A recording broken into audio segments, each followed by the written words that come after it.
Τα μελισσάκια ευτυχώς είναι όλα μια χαρά. Τους έβαλα και από μια ζυμωτή δίκυλη στο καθένα.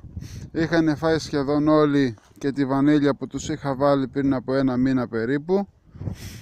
Ευτυχώς είναι όλα μια χαρά.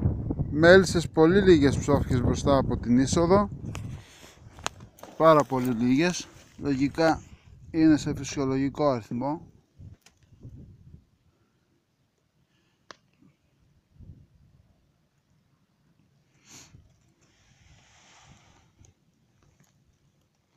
Πάντως όλα τα μελίσια είχαν μέσα φυσιολογικούς αριθμούς μέσα. Ευτυχώς είναι όλα μια χαρά. Και από εδώ και πέρα ο Θεός βοηθός να αντέξουν λίγο τα μελισσάκια μας, θα βγάλουν το χειμώνα. Καλή επιτυχία σε όλους τους συναδέλφους και ελπίζω να πάνε όλα καλά.